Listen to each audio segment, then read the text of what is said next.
औज़ुबिल्लाहि मिनश्शैतानिर्रजीम बिस्मिल्लाहिर्रहमानिर्रहीम नहमदुहु व नसल्ली अला रसूलिहिल करीम रब्बि इश्रह ली सदरी व यस्सिर ली अमरी वहलुल उक़दतम मिन लिसानी यफ़क़हू क़ौली रब्बि ज़िदनी इल्मन। अस्सलामु अलैकुम। वालेकुम अस्सलाम इमरान सलीम साहब, वालेकुम अस्सलाम। अच्छा, हमने पिछली क्लास में जो है वो चार्जिंग सेक्शन अल्लाह का शुक्र है पढ़ा था। और इसके ऊपर हमारी टारगेट ये तय हुई थी कि हम जो है वो चार चीज़ों को अगर पढ़ेंगे तो चार्जिंग सेक्शन की कुछ राय कायम में कर चुके। आज की क्लास में अगला जो हमारा टारगेट है वो पर्सन है, और पर्सन के साथ हमें जो है वो बेसिकली उसकी रेजिडेंट और नॉन रेजिडेंट रहने की जानकारी भी करनी पड़ेगी। अच्छा, ये पर्सन को आइडेंटिफाई करेंगे, इसके बाद इंशाल्लाह अगले डॉक्यूमेंट करेंगे। और रेजिडेंट और नॉन रेजिडेंट होने की जानकारी करना क्यों ज़रूरी है, इसकी कुछ बहरहाल बातचीत मैंने पिछली क्लास में भी आपसे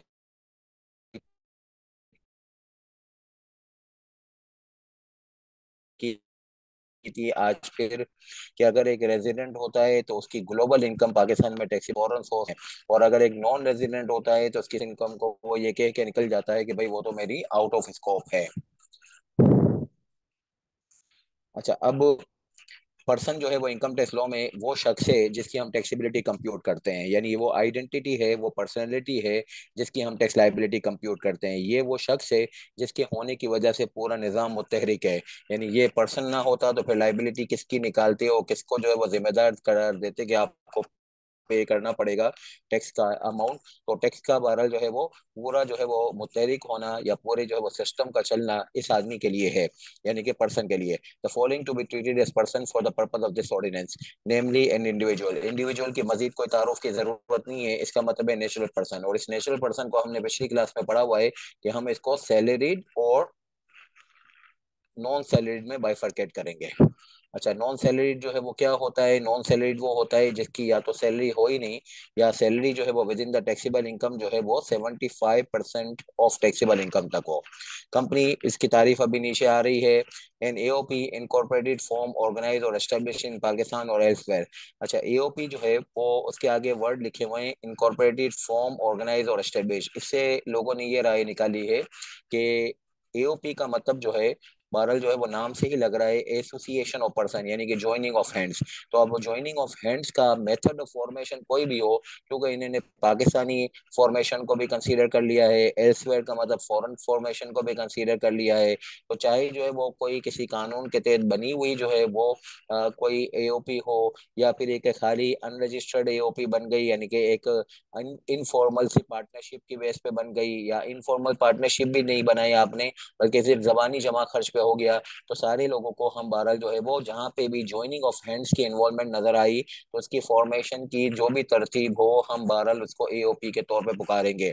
आपके एग्जाम के लिए मैंने आसानी के लिए इसको इस तरीके से यहाँ पे कंक्लूड करने की कोशिश की है कि एओपी चाहे वो इनकॉर्पोरेटेड हो, फॉर्म्ड हो, ऑर्गेनाइज और एस्टेब्लिश हो, इस इंडिकेटिव यानी चार टाइप के वर्ड यूज करना, इससे जो है वो लॉ ने इस बात की जो है वो एविडेंस या दलील कायम की है कि मेथड ऑफ फॉर्मेशन इररिलेवेंट है, बल्कि जो है वो एओपी को प्रूव करने के लिए क्या चीज रिलीवेंट है? ज्वाइनिंग ऑफ हैंड्स रिलीवेंट है।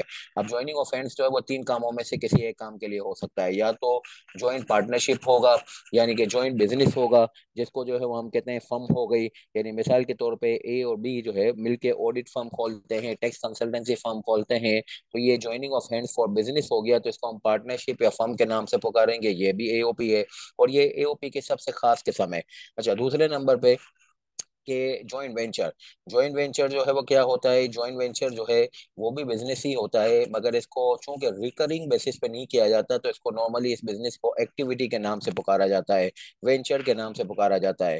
तो ज्वाइनिंग ऑफ हैंड्स जो है अगर जो है वो इस काम के लिए हो कि मिसाल के तौर पे जो है वो हम कभी कभी मिल के जो है वो ईद के दिनों में ईद फेस्टिवल लगा लेंगे, या फिर एक जो है वो जैसे कैटल फार्म्स वाले जो है वो जॉइंट वेंचर कायम कर लेते हैं कि ये जो वीआईपी कैटल्स वाले होते हैं, शाह कैटल और सुरमा वाला कैटल मिलके जो है वो बहरहाल जो है वो इस बकरीद के ऊपर जो है वो मिलके जो है वो अपना टेंट लॉन्च करेंगे और जो है वो वीआईपी कैटल्स को सेल करेंगे। This is called joint venture. ये के बहरहाल जो है वो ईद से पहले भी एक नहीं थे, ईद के बाद भी एक नहीं है, कॉम्पिटिटर्स हैं, मगर ईद के दिनों में अपने जो है वो कुर्बानी के जानवरों को सेल करने के लिए इन्होंने जॉइंट वेंचर कर लिया। This is called AOP. तीसरे नंबर पे जो है वो जॉइंट ओनरशिप, जो है वो ना बिजनेस करना है, ना एक्टिविटी करनी है यानी वेंचर करना है, बल्कि ये कर रहे हैं कि मिल के कोई ओनरशिप कैरी कर ली। मिसाल के तौर पे कोई फैक्ट्री ले ली मिल के और किराए पे दे दी, या कोई जो है वो प्लॉट ले लिया उसके ऊपर कोई कंस्ट्रक्शन करके उसको बेच दिया, या फिर एक जो है वो कोई प्रॉपर्टी ले ली और उसको किराए पे दे दिया, कोई फ्लैट ले लिया उसको किराए पे दे दिया, कोई जो है वो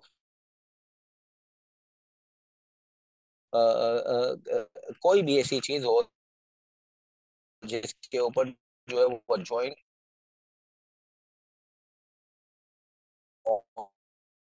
ओनरशिप की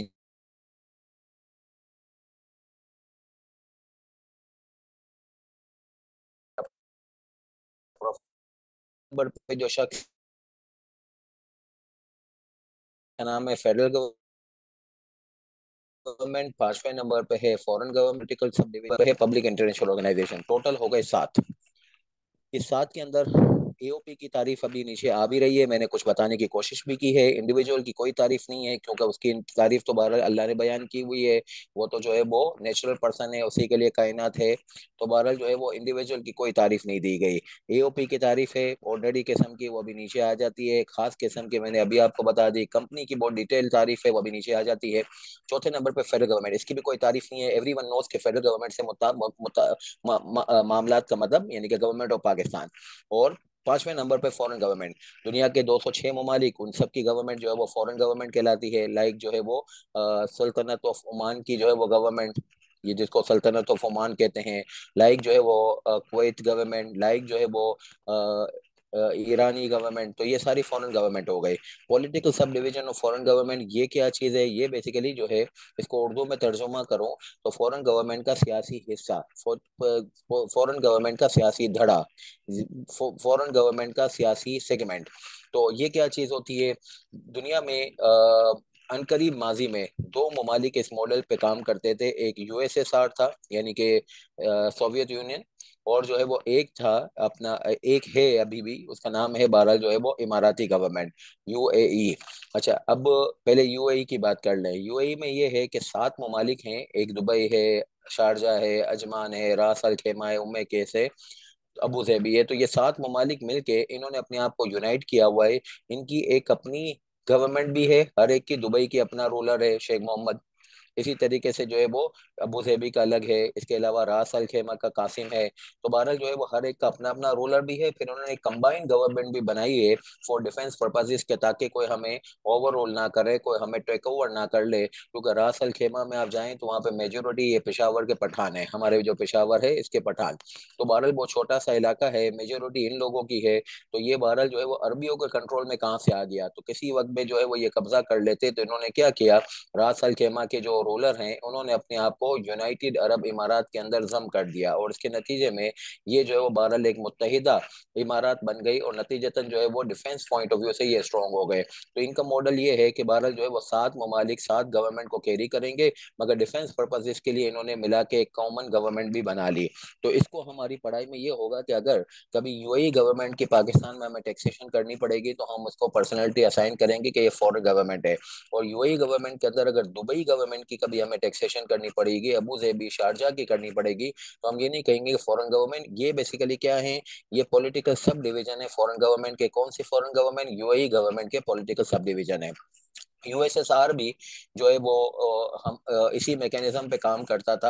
यानी सोवियत यूनियन बहरहाल जो है वो, फिर वो तालिबान और जो पाकिस्तान की इंटरवेंशन और ये सब आपको मालूम है कि बहरहाल जो है वो सूरज गुरूब हुआ रशिया का। रशिया जो है वो इस predecessor basically super power prior to America. तो ये रशिया इसी मॉडल पे काम करता था, मगर रशिया में बहरहाल जो है वो टूट फूट हुई, और उसके नतीजे में फिर मुख्तलिफ ममालिक बन गए। उसमें यूक्रेन है, उसके अंदर जो है वो ताजिकिस्तान है, उसके अंदर ताशकंद है। तो ये जो मुख्तलिफ ममालिक बने हैं, ये बेसिकली किसी जमाने में एक कंबाइंड गवर्नमेंट होते थे। तो जो कंबाइंड गवर्नमेंट थी उसको हम यूएसएसआर की गवर्नमेंट कहते थे। और जो है वो बेसिकली उसके अंदर जो हर एक इंडिविजुअल गवर्नमेंट थी वो कहलाती थी बेसिकली जो है वो political sub division of foreign government. But now the current situation is such कि उन्होंने अपने आप को ये कंबाइंड जो है वो सेटअप के थ्रू यानी यूएसएसआर के थ्रू जो है वो अपने आप को जो है वो स्प्लिट कर लिया। और आज जो है वो ताशकंद की गवर्नमेंट गवर्नमेंट भी फॉरेन गवर्नमेंट बन गई, ताजिकिस्तान की भी, उज्बेकिस्तान की भी और यूक्रेन की भी फॉरेन गवर्नमेंट अलग अलग बन गई। अब ये पॉलिटिकल सब डिवीजन वाले मैकेनिज्म में अब ऑपरेट नहीं होते। और जो इनका सरबड़ा था जिसके अंदर ये सारे जम थे, वो बहरहाल खुद एक सेपरेट गवर्नमेंट बन गया, यानी कि बेसिकली जो है वो मॉस्को की या बहरहाल रशिया की बात हो रही है। तो there are 7 type of person. और इसमें छठा ये है जिसकी बहरहाल जो है वो डिटेल ये है कि ये सिर्फ यूएई के जो सेगमेंटेड हैं 7 गवर्नमेंट्स, उसकी बात हो रही है। And the last one, public international organisation, जो ऐसी ऑर्गेनाइजेशन जो एक से जायद जो है वो ममालिक में अपने मिशन को, अपने विजन को, अपने इम्प्लीमेंटेशन को जो है वो इन्फोर्स करने के लिए ऑपरेट होते हैं, लाइक यूनिसेफ है, आईएमएफ है, वर्ल्ड बैंक है। तो ये पब्लिक इंटरनेशनल ऑर्गेनाइजेशन के नाम से पाकिस्तान में कभी टैक्स हो सकने की बातचीत की जा रही है। टोटल हो गए 7। अच्छा, अब जब हमारी पढ़ाई होगी तो हमारी पढ़ाई में हम तो बेसिकली कन्फाइन हैं अपनी पढ़ाई के लिए 3 लोगों के गिर्द। Individual, company, AOP itself. Law में भी जब आप आगे पढ़ोगे तो सेक्शंस में आपको या मेरे नोट्स में आपको इन तीनों के बातचीत ही मिल रही है। और इसके अलावा एग्जामिनेशन क्वेश्चन भी, और जिंदगी में जो रिटर्न वगैरह फाइल करने का तजुर्बा रखते हैं उनके ऑफिस में भी इन तीन ही के चर्चे हैं। तो इन 4 के जो है वो बहरहाल क्यों चर्चे नहीं है? असल में फेडरल गवर्नमेंट की जो है वो चर्चे इसलिए नहीं है कि ये मैंने रेड फॉन्ट से लिखा है कि सेक्शन 49 के तहत फेडरल गवर्नमेंट की इनकम एग्जेम्प्ट है। असल में फेडरल गवर्नमेंट जो है वो टैक्स कलेक्टर है।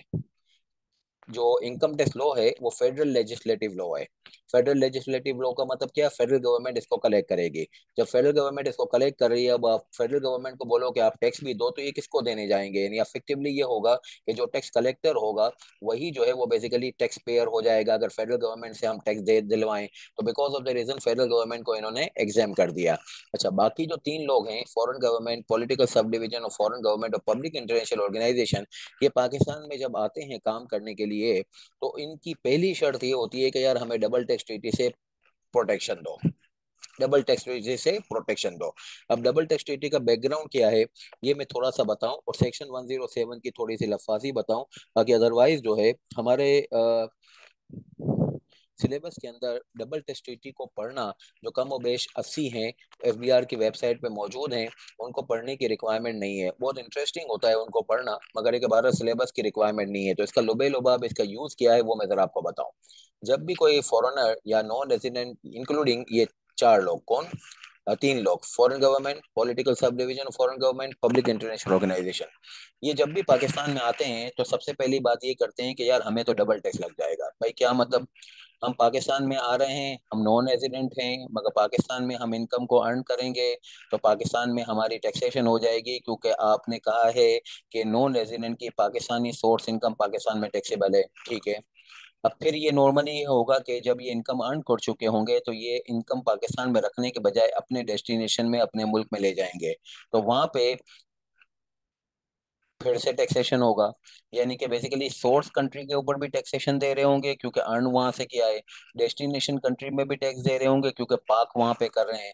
तो ये डबल टैक्सेशन लग जाता है। तो जब भी क्रॉस बॉर्डर ट्रांजैक्शंस होते हैं तो उसकी प्रोमोशन के लिए पाकिस्तानी गवर्नमेंट ही नहीं, दुनिया की सारी गवर्नमेंट जो है वो इस बात के ऊपर कोशा है कि हमारा अगर कोई शख्स या कोई कंपनी या कोई इदारा दूसरे मुल्क में जाके जो है वो काम करे, तो हम जो है वो उस गवर्नमेंट से बात करके ग्लोबलाइजेशन की प्रमोशन के लिए डबल टैक्स ट्रीटी को साइन कर लें। ट्रीटी का मतलब ही माफी होता है, यानी डबल टैक्स की माफी हो जाए। डबल टैक्स की माफी ये होगी कि it will be either tax at the source country और इधर एट द डेस्टिनेशन कंट्री। ये तो डबल टैक्स ट्रीटी एग्रीमेंट में देखना पड़ेगा कि भाई जो है वो कहाँ पे इसकी टैक्सेशन की माफी है। बट आइडियली जो है ज्यादातर कंट्रीज के साथ हमारी जो डबल टैक्स ट्रीटी है उसमें हमने पाकिस्तान में ही एग्जामेशन दे दी है। वो अपने मुल्क में जाके टैक्स दे रहे होते हैं, पाकिस्तान में बहरहाल एग्जामेशन को अवेल कर रहे होते हैं। तो फिर हमने उनको लाया क्यों यहाँ पे पाकिस्तान में? बिकॉज के कम से कम फॉरेन एक्सचेंज तो लेके आए, मजीद ये कि फॉरेन एक्सचेंज के सदके जो है वो कोई यहाँ पे एम्प्लॉयमेंट तो जनरेट हुई। तो डबल टैक्स ट्रीटी की वजह से इनकी टैक्सेशन हमें नजर नहीं आएगी, फॉरेन गवर्नमेंट की, political sub division of foreign government की और पब्लिक रिलेशन ऑर्गेनाइजेशन की। इसके ऊपर मैंने छोटा सा एक नोट आपके लिए जो है वो शेयर करना है, वो ये है कि what is exactly the double tax treaty.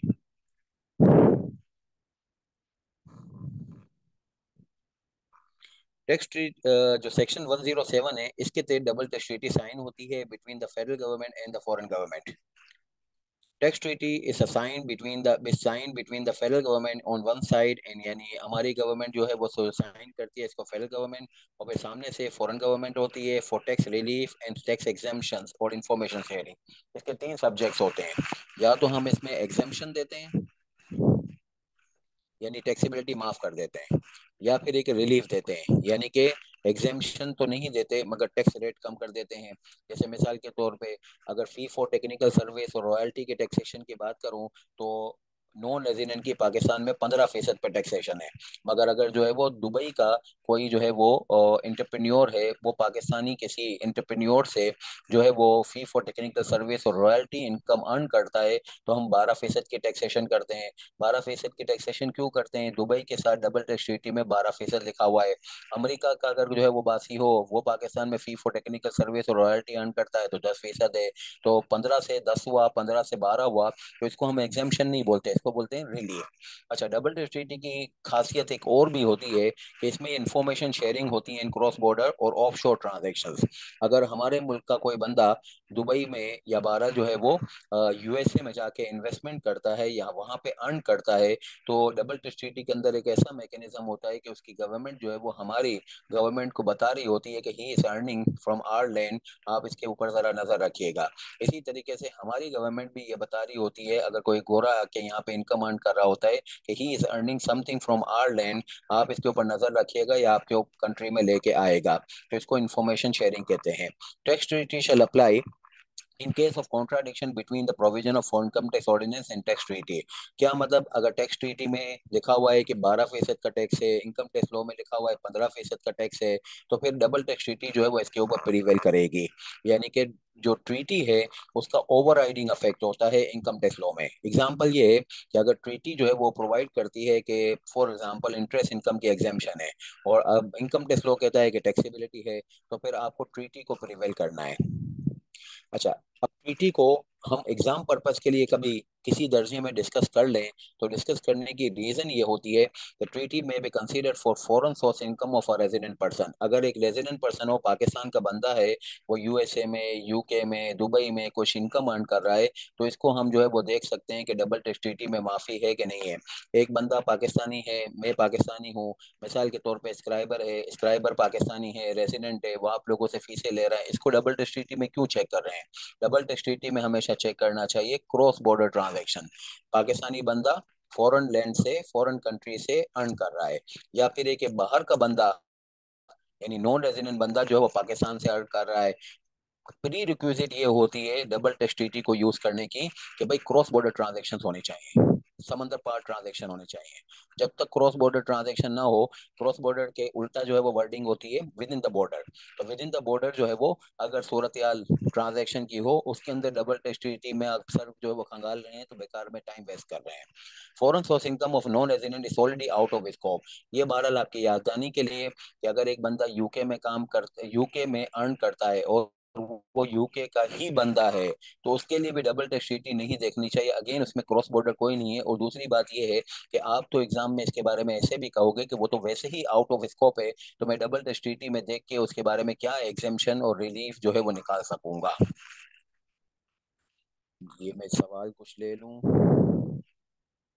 Sir, foreign diplomats and embassies come under which category?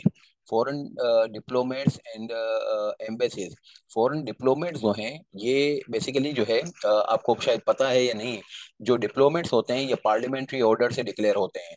ये किसी एक कंपनी को भी डिक्लेयर कर सकते हैं। ये जो है वो बेसिकली जो है वो जैसे यूएस एड के नाम से एक इदारा है, ये पूरी दुनिया में ऑपरेट हो रहा है और भारत पाकिस्तान में भी ऑपरेट हो रहा है। जो भी इसके मकासद हैं उसके इम्प्लीमेंटेशन के लिए वो पब्लिक इंटरनेशनल ऑर्गेनाइजेशन की कैटेगरी में फॉल करता है। इसके अलावा फॉरेन गवर्नमेंट, ये पाकिस्तानी गवर्नमेंट ने यानी कि पार्लियामेंट्री ऑर्डर के थ्रू इसको डिप्लोमेट्स भी डिक्लेयर किया हुआ है। तो डिप्लोमेट्स की फिक्र आपको कोई खास मदद नहीं देगी, आपका हर पर्सन इन साथ में ही कहीं फिट हो जाएगा। अच्छा, अब एम्बेसीज, एम्बेसीज कौन सी जो है वो इनकम अर्न कर रही होती हैं कि वो टैक्सेशन होगी? एम्बेसी की जो है वो बेसिकली ऑपरेटिंग जो है है वो बेसिकली शायद आप लोगों ने कहीं कैफ लेवल में या बहरहाल जो है वो इस टाइप की कोई वर्डिंग या कोई चीजें पढ़ ली हैं, वहाँ पे कुछ लोग अक्सर उसको रेफर कर रहे होते हैं। ये गलत है बिल्कुल। एम्बेसी जो है वो कोई सेपरेट एंटिटी होती नहीं है। एम्बेसी कोई सेपरेट एंटिटी होती नहीं है। Embassy to mean you are dealing with the foreign government. जब आप एम्बेसी के पास वीजा लेने जाते हो तो बेसिकली आप एम्बेसी का वीजा नहीं लेते हो, फॉरेन कंट्री का वीजा लेते हो। तो when you are dealing with the embassy it is to mean you are dealing with the foreign government. तो एम्बेसी में अगर वीजा वगैरह से कोई इनकम अर्न हो रही होती है तो this is income of the foreign government instead of the embassy income. Again embassy की इनकम नहीं है तो नतीजतन एम्बेसी को पर्सन के तौर पे देखने की क्या जरूरत है। Does this also mean corporations owned by foreign government will also claim exemption double tax treaty? Yes. Foreign government की अगर कोई एंटिटी है और वो डबल टैक्स ट्रीटी के अंदर जो है वो क्वालिफाई करती है तो वो भी एग्जेम्पशन ले। जाहिर बात है, फॉरेन गवर्नमेंट की कोई एंटिटी होगी और उसकी अगर क्रॉस बॉर्डर ट्रांजैक्शन होगी अदनान एवान, तो फिर जो है वो बहरहाल उसको देखेंगे। अगर मिसाल के तौर पे एक कंपनी है Pak Kuwait investment company private limited, this is a company owned by the government of Kuwait, although not wholly मरगड़ी के काफी हद तक। सिमिलरली जो मोविनपिक होटल कराची है, मोविनपिक होटल कराची जो है वो 100% owned by the government of Kuwait है। अब इसके ऊपर जो है वो ये होटल पाकिस्तान में बना हुआ है, कराची में बना हुआ है, होटल का बिजनेस रन हो रहा है। तो इसके अंदर डबल टेस्टिटी अगर आप देखने जाते हो तो सबसे पहले प्री रिक्विजिट ये देखो कि इनकी क्रॉस बॉर्डर ट्रांजैक्शन है। नहीं, क्रॉस बॉर्डर तो कोई नहीं है, पाकिस्तानी सेटअप है, पाकिस्तान में लोगों को कमरा बेचते हैं, इनकम अर्न कर रहे हैं। तो इसके ऊपर डबल टेस्टिटी क्यों चेक करेंगे आप? डबल टेस्टिटी के लिए सबसे पहले आप चेक करिएगा कि आपकी जो है वो कोई क्रॉस बॉर्डर ट्रांजैक्शन है। Now the example can be expanded as such कि अगर पाकिस्तानी में मूविन पे होटल जो है, अगर कोई दुबई में या कोई फ्रांस में या कोई जो है वो जर्मनी में कोई रोड शो वगैरह करती है या कोई जो है वो म्यूजिकल कंसर्ट वगैरह करती है या कोई मिसाल के तौर पे फूड नाइट वगैरह करे और वहां से कोई इनकम अर्न करे, now this is the cross border transaction और उसके ऊपर फिर डबल टेस्टिटी को चेक करना चाहिए। ठीक है अदनान? नवाज, आपको भी मुझे लगता है कि मैंने क्लियर कर दिया और अदनान आपको भी। ठीक है।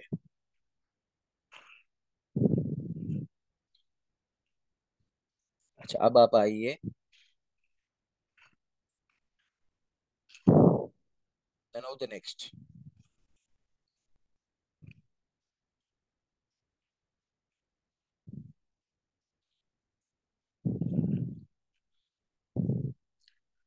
अच्छा, अब definition of AOP, it is an very ordinary definition. Inclusive definition है, पहले भी बताया था इनकम पढ़ाते वक्त। Inclusive definition to mean such a definition which starts with the includes and meaning there bye you are allowed to recognise the dictionary meanings as well. तो ये एक फर्म होती है या हिंदू अनडिवाइडेड फैमिली होती है। अच्छा, हिंदू अनडिवाइडेड फैमिली जाहिर बात है जैसे बहुत सारे लोग बहुत सारी चीजें कॉपी पेस्ट करते हैं, तो हमारे मुल्क में लॉ बनाने वाले भी कॉपी पेस्ट करते हैं। 2001 से पहले जो है 1979 का ऑर्डिनेंस था। 1979 से पहले जो है वो इनकम टैक्स एक्ट 1922 होता था और वो बना था, हिंदुओं ने बनाया था, यानी कि पाकिस्तान बनने से पहले। उसको हमने पाकिस्तान में एडॉप्ट किया था पाकिस्तान बनते वक्त 1947 में, और वो 1979 तक चला था। जब 1979 की ऑर्डिनेंस आई तो उन्होंने कॉपी पेस्ट किया तो उसके ऊपर हिंदू अनडिवाइडेड फैमिली की टर्म उड़ गई। हालांकि ज्वाइंट फैमिली बिजनेस उसी वक्त लिख देते तो अच्छा होता। फिर 2001 में आर्मी जनरल यानी कि जो है वो बेसिकली परवेज मुशर्रफ का दौर आया, तो इनकी तो बहरहाल जो है वो एप्टीट्यूड ये होती है कि ये लीस्ट कंसल्टेटिव होते हैं, ये तो किसी से बात ही नहीं करेंगे, पूछे भी नहीं। इनको तो बहरहाल जो है वो एक जहन में जो बात बैठ गई बस उसी को छाप देंगे। तो नतीजतन ये कि इनकी टीम वगैरह आर्मी रूलर्स की या आर्मी जो है वो जनरल्स की बहुत श्रिंक होती है। नतीजतन अगेन जो है वो कोई गलती हुई या बहरहाल जो है वो लेस लीस्ट कंसल्टेटिव होने की वजह से सही राय या बहरहाल जो है वो सही मशवरा नहीं मिला, तो ये फिर टर्म रिपीट हो गई हिंदू अनडिवाइडेड फैमिली की। आज आप इसको ले सकते हैं कि भाई ये ज्वाइंट फैमिली बिजनेस है। एक ही बात है, अगर हिंदू अनडिवाइडेड फैमिली भी लिखी हो तो आप कह दीजिएगा एओपी है, अगर ज्वाइंट फैमिली बिजनेस लिखा हो तो भी आप कह दीजिएगा एओपी है। पाकिस्तान में माशाल्लाह joint family business is very well recognise, मतलब ये कि ये बहुत सारे यानी इवन कराची जैसे शहर में भी, जो कि जैसा भी है बहरहाल पाकिस्तान में तो मॉडर्न शहर कहलाता है, उसके अंदर भी काफी ज्वाइंट फैमिली बिजनेसेस हैं। अच्छा, आर्टिफिशियल जुरिडिकल पर्सन, यहाँ पे नोट करने की बात ये है कि ये जुडिशियल नहीं है, जुरिडिकल है। इसको हम कहते हैं हमारी जिंदगी में कॉन्सेप्चुअल पर्सन। अच्छा, अब ये जो है ना, आप में से भी शायद कोई आगा खानी हो, तो आगा खान, सर आगा खान है। अब एक अभी इस वक्त सर आगा खान है, एक प्रिंस करीम आगा खान थे, उनका कुछ अरसे पहले जो है वो दुनिया से रुखसत हुए। इससे पहले जो है वो एक आगा खान थे, इससे पहले भी एक आगा खान थे। तो आगा खान जो है वो बेसिकली एक कॉन्सेप्चुअल पर्सन है।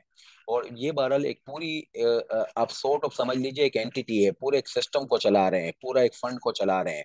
तो इसी तरीके से अगर जो है वो मैं बात करूं कि जैसे आपको अक्सर और बेशतर सड़कों पे जो है वो गाड़ियां नजर आई होंगी जिसके ऊपर एक कैप सी लगी हुई होती है नंबर प्लेट की जगह पे, जिसपे लिखा होता है पीच पगारा।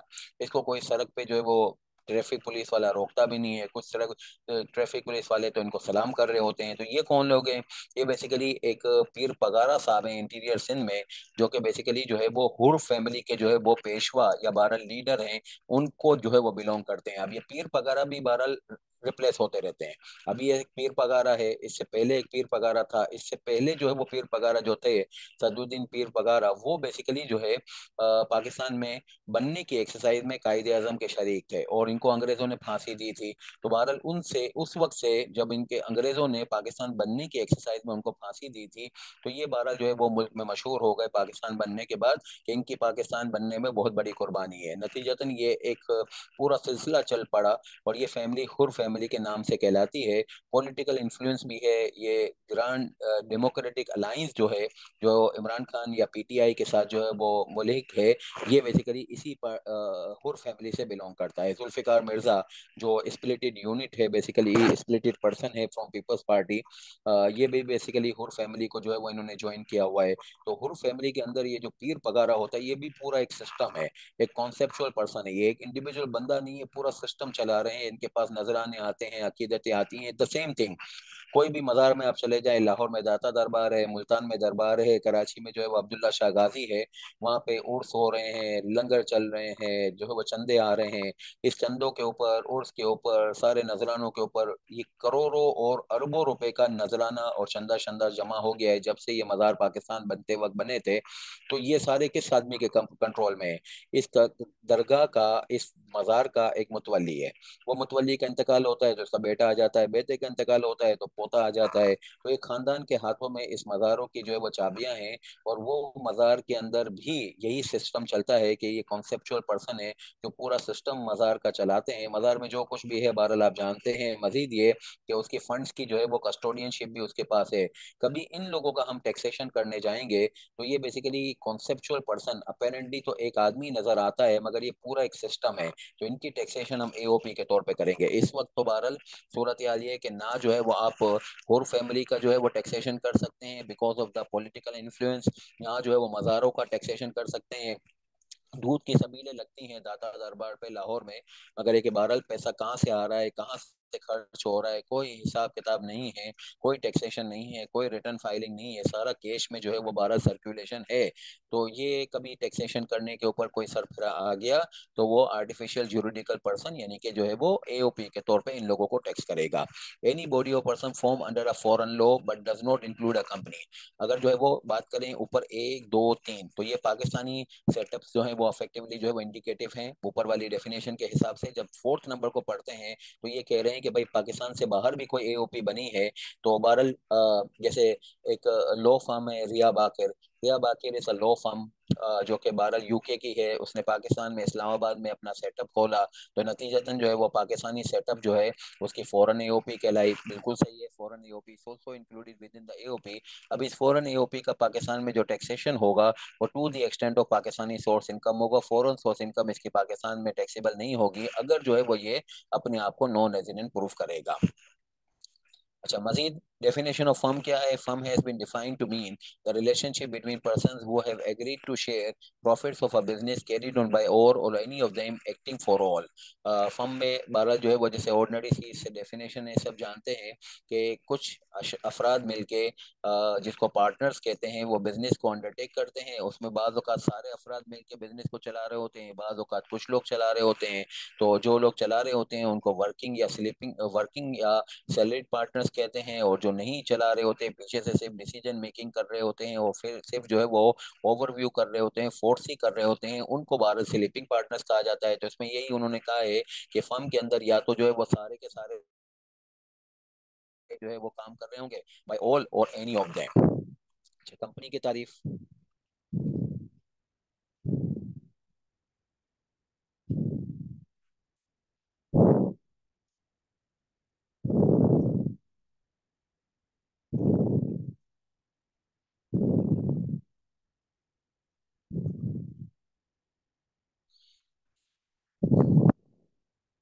कंपनी की तारीफ जो है उसके अंदर है आपके पास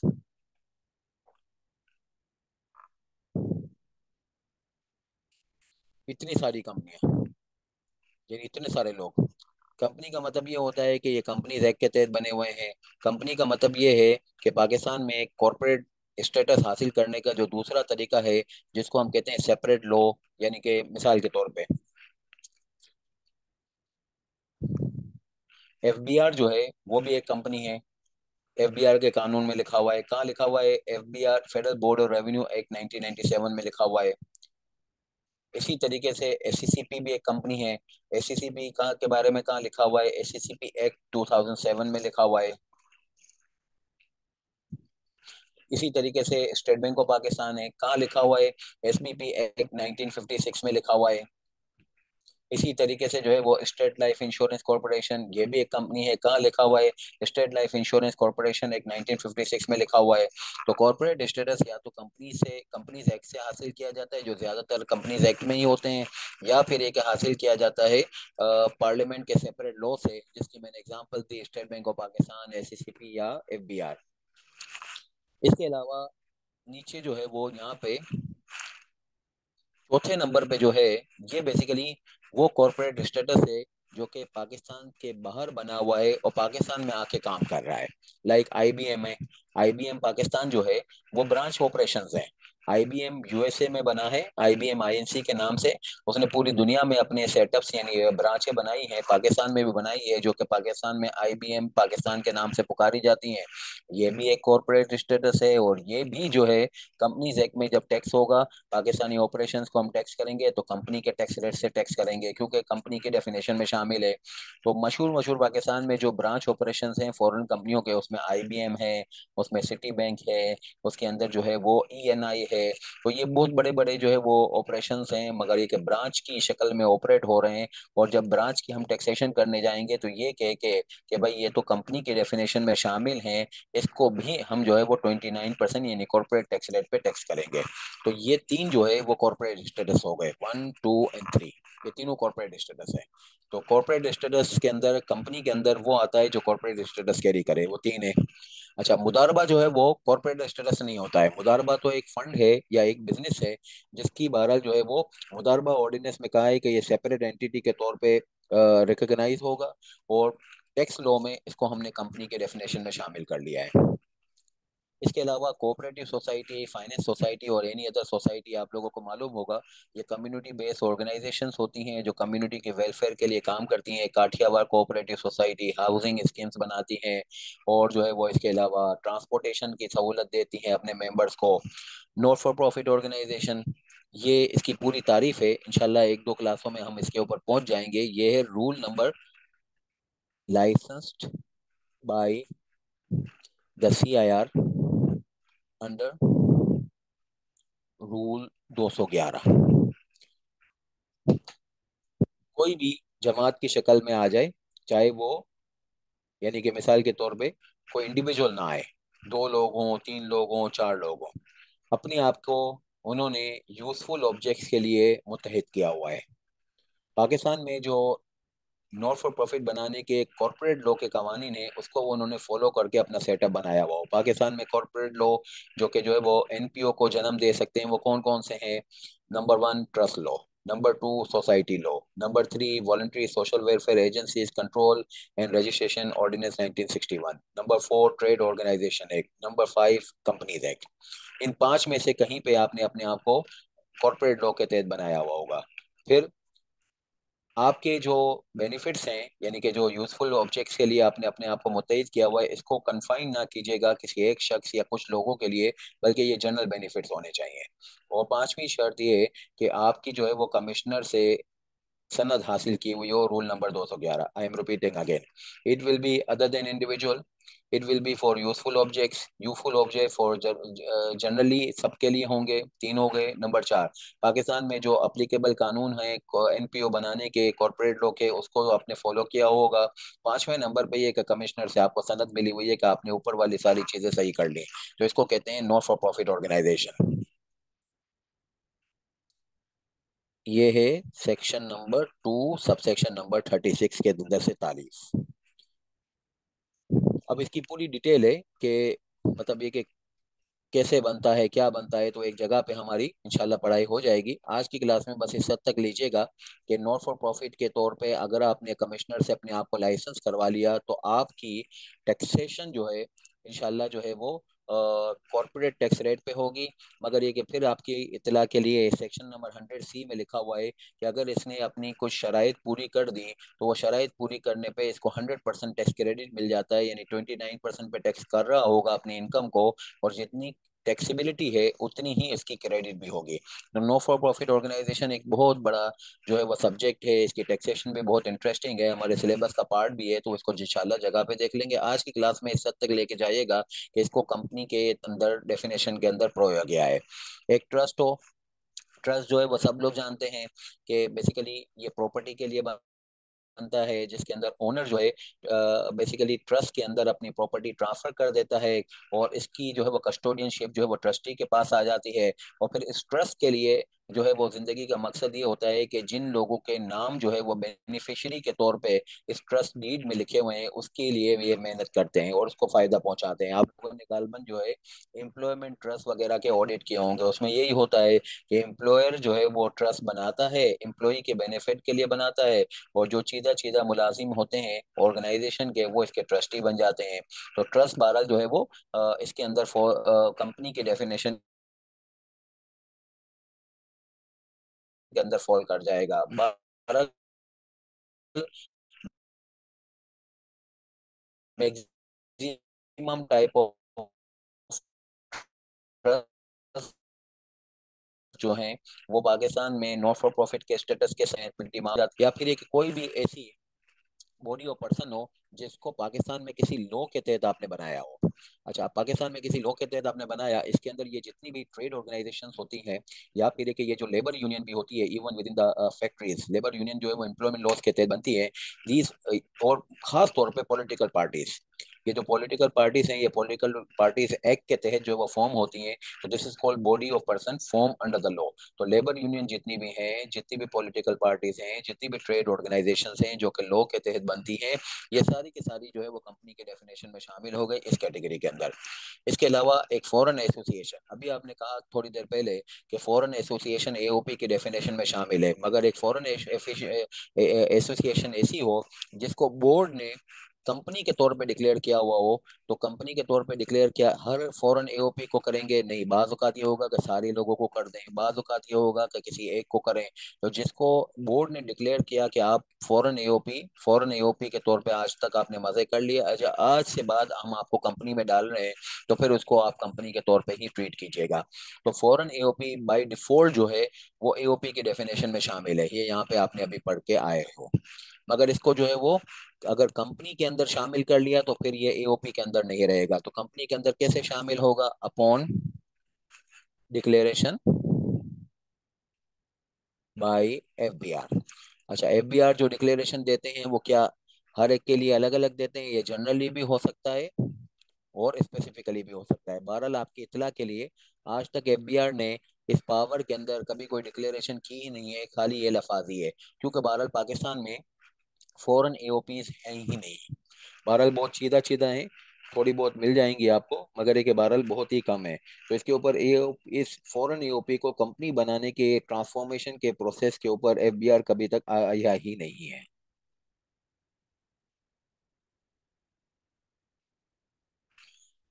अच्छा, अब आप आइए,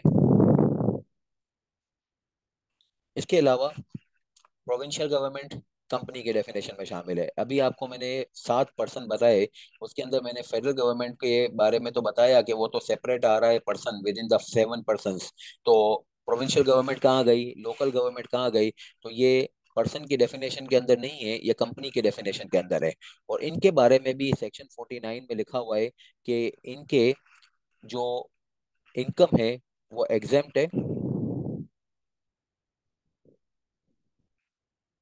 अनलेस इनका कोई इनकम फ्रॉम बिजनेस हो आउटसाइड ऑफ जुरिडिक्शन। वैसे ऐसा प्रैक्टिकली होता नहीं है, मगर एक बार लिखा यही है कि अगर सिंध गवर्नमेंट पंजाब में जाके कोई काम शुरू कर दे, करती नहीं है कभी, सिंध में पूरा काम नहीं करती तो पंजाब में कहाँ से काम करेगी। तो सिंध गवर्नमेंट पंजाब में जाके कोई काम करना शुरू कर दे, तो पंजाब में जाके काम करना ऐसा कहलाएगा कि आप अपनी जुरिसडिक्शन से बाहर जाके काम कर रहे हो, इसको तो टैक्स किया जाएगा। बाकी अदरवाइज आप अपने सूबे के अंदर जो भी काम करें उसके ऊपर एग्जेम्पशन है, सेक्शन नंबर 49 में कहा गया। इसी तरीके से लोकल गवर्नमेंट है, लोकल गवर्नमेंट ये मुर्तजा वाब वगैरह के कराची में अगर मैं बात करूँ तो इन गवर्नमेंट का भी ऐसा ही मामला है कि अपनी लोकेलिटी के अंदर काम नहीं कर पाते तो आउटसाइड द लोकेलिटी क्या काम करेंगे। तो बहरहाल विद इन द लोकेलिटी आपने अपने काम किया, अपनी जुरिसडिक्शन के अंदर काम किया, तो कोई टैक्सेबिलिटी नहीं है, बिकॉज ऑफ द रीजन आपकी जो है वो एग्जेम्पशन है 49 के अंदर। अगर आउटसाइड द जुरिसडिक्शन काम किया तो फिर उसकी टैक्सेबिलिटी होगी, और कब टैक्सेबिलिटी अगर होगी तो रेट क्या होगा, कंपनी का रेट होगा। स्मॉल कंपनी इंशाल्लाह जो है वो अभी इसकी डेफिनेशन भी देख लेते हैं। स्मॉल कंपनी जो है इसकी फायदा ये है कि जैसे मैंने पिछली क्लास में आपको बताया था कि इसका टैक्स रेट जो है वो 20% है। तो स्मॉल कंपनी की जो है वो डेफिनेशन जो है वो 12 जो है वो एक है, और वो भी कंपनी के डेफिनेशन में शामिल है।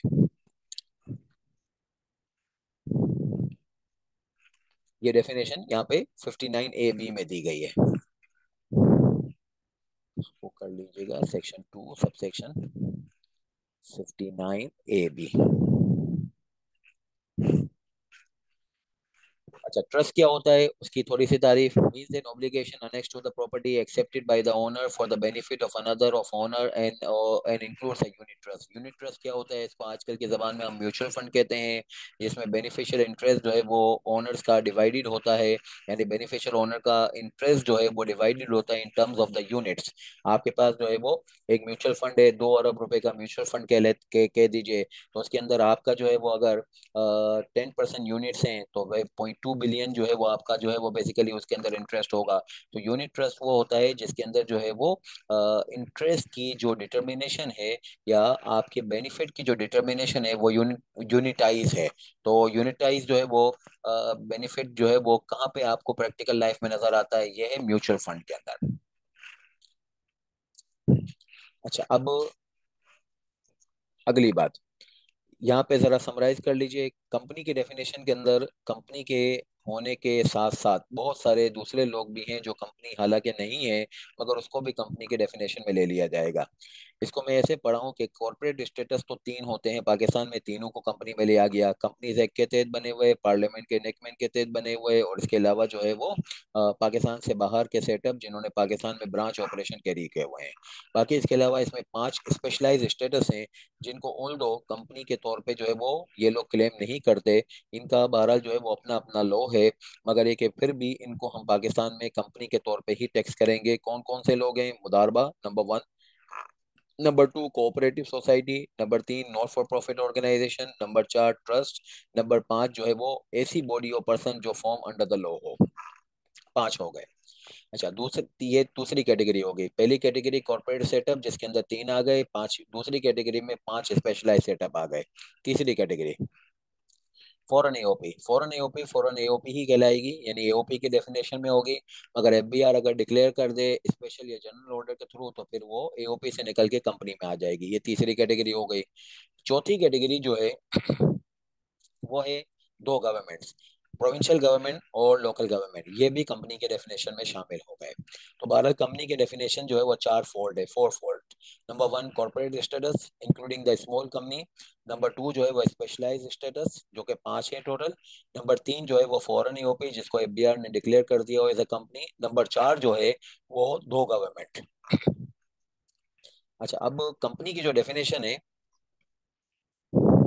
इसको फर्दर हैंडल ऐसे करना चाहिए जो मैंने यहाँ पे आपको, strategy to deal with the definition of company. सबसे पहले आपको कंपनी की डेफिनेशन के अंदर अपने पर्सन को कंपनी बना देना है, उसको इस तरीके से ही एनालाइज करिएगा। कॉर्पोरेट स्टेटस है कि 5 में से किसी एक के तहत, स्पेशलाइज स्टेटस है कि भाई जो है वो गवर्नमेंट है 2 टाइप की, या फिर एक है जो है वो फॉरेन ईओपी जिसको कंपनी डिक्लेयर कर दिया हो। फिर इसके बाद आप अप्लाई कीजिएगा ऑल्टरनेट क्राइटेरिया। कोई डेफिनेशन में 4-5 पॉइंट लिखे हुए हो, और उस 4-5 पॉइंट के सेकंड लास्ट पॉइंट में लिखा हो वर्ड और ORO। तो इसका मतलब ये होता है कि ये ऑल्टरनेट क्राइटेरिया है। ऑल्टरनेट क्राइटेरिया में ये होगा कि पांच अगर पॉइंट्स लिखे हुए हैं तो उसमें से कोई भी एक पॉइंट आप प्रूव कर दें तो सेटिस्फेक्शन ऑफ द पॉइंट्स हो जाएगी। यानी कि जो है वो यहाँ पे पब्लिक कंपनी की डेफिनेशन के अंदर हम ऑल्टरनेट क्राइटेरिया देख रहे होंगे, और कोई भी एक क्राइटेरिया सेटिस्फाई हो गया या सारे के सारे सेटिस्फाई हो गए तो सेक्शन 2 सब सेक्शन 47 के रूल से ये पब्लिक कंपनी बन जाएगी। और अगर कोई भी क्राइटेरिया सेटिस्फाई नहीं हुआ तो फिर ये प्राइवेट कंपनी बन जाएगी।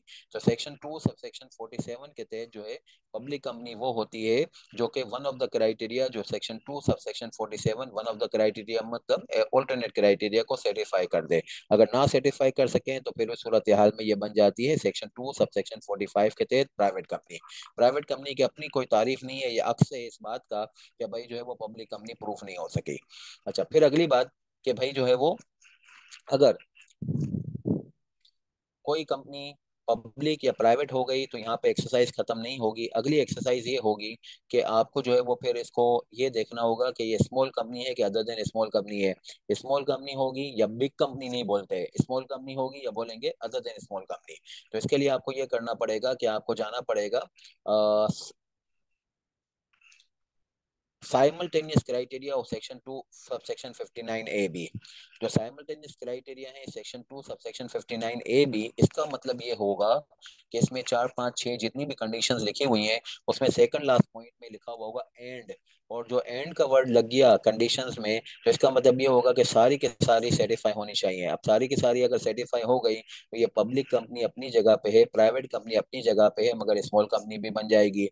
मगर ये कि अगर जो है वो सूरत हाल ये है कि नन ऑफ द क्राइटेरिया कोई भी सेटिस्फाई नहीं हुआ या बहरहाल कोई एक सेटिस्फाई नहीं हुआ तो ऑल्टरनेट क्राइटेरिया में तो कोई भी एक से काम चल जाता था, मगर यहाँ पे तो कोई भी एक सेटिस्फाई नहीं हुआ तो इसके ऊपर साइमल्टेनियस क्राइटेरिया होने की वजह से अब ये स्मॉल कंपनी नहीं कहलाएगी या अदर कंपनी कहलाएगी, यानी अदर देन स्मॉल कंपनी कहलाएगी। तो ये तरतीब होगी हमारी कि सबसे पहले हम जो है वो कंपनी प्रूफ करें, फिर पब्लिक को प्राइवेट में तकसीम करें, फिर पब्लिक को प्राइवेट के बाद जो है इसको स्मॉल कंपनी प्रूफ करने की कोशिश करें। अगर कोई स्मॉल कंपनी हो गई ठीक, वरना कहें कि अदर देन स्मॉल कंपनी। अच्छा, अब ये कैसे प्रूफ होता है कि ये पब्लिक कंपनी है, ये प्राइवेट कंपनी है या स्मॉल कंपनी है, उसके ऊपर आइए।